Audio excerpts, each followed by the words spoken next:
Hello everyone, it's August 25th, 2020. This is Kevin Ann at Eagle Strong Voice, speaking to you from within the Republic of Canada, formerly the Dominion of Canada, now under common law jurisdiction.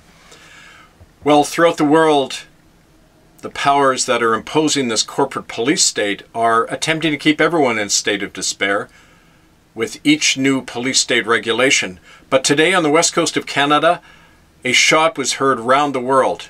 And it came from the citizens of Parksville, Qualicum, who for the last several months have organized themselves, along with many other Canadians, in local common law assemblies, the Oceanside Common Law Assembly.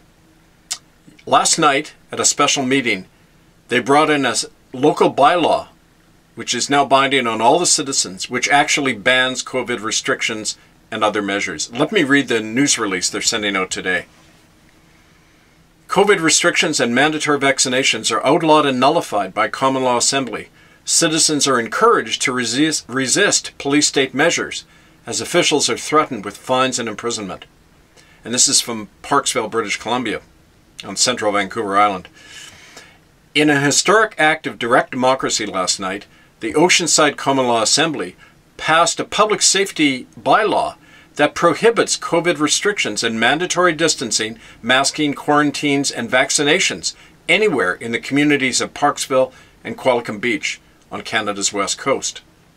As of today, anyone who tries to impose COVID regulations on the people of these communities can face fines and imprisonments by the Common Law Assembly and its Common Law Court, which was convened this last month.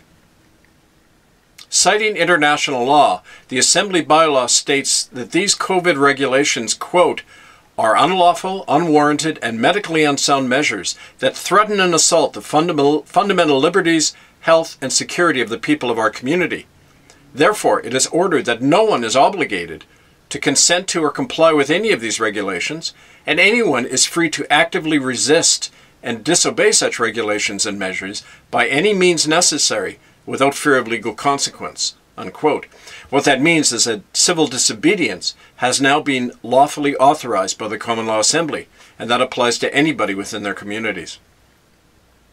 The bylaw concludes by accusing anyone who tries to impose COVID regulations on the community as being part of a criminal conspiracy, and it threatens them with, quote, penalties and imprisonment upon conviction by the Common Law Court of Parksville.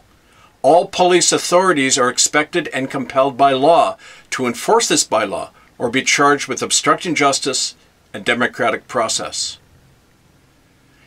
Well, in the words of one of the authors of the bylaw, quote, we made history tonight by putting power back in the hands of the people. This is our answer to the police state and the COVID scam. We call on people everywhere to take the same step through their own common law assemblies and courts. Since 2015, more than 40 common law assemblies have formed across Canada, many of them under the jurisdiction of the Republic of Canada. The assemblies have become the frontline defense of Canadians who are resisting the corporate police state. Now, you can get more information by writing to Republic of Canada, that's K-A-N-A-T-A, republicofcanada@gmail.com, or see their website, republicofcanada.ca. It's now up to all of us to take heart from this example and realize that we can take back power and turn the tables on these forces of repression and corporate fascism that are attempting to take our children from us, quarantine them in schools 2 weeks from now, literally imprison them, kidnap them, and keep them hostage until people agree to vaccinations. We're saying no in a big way, and we're saying anyone who tries that is now a criminal under the law, and they can be subject to arrest. It doesn't matter how high they are. It doesn't matter if they're premiers, prime ministers, popes, anybody in authority.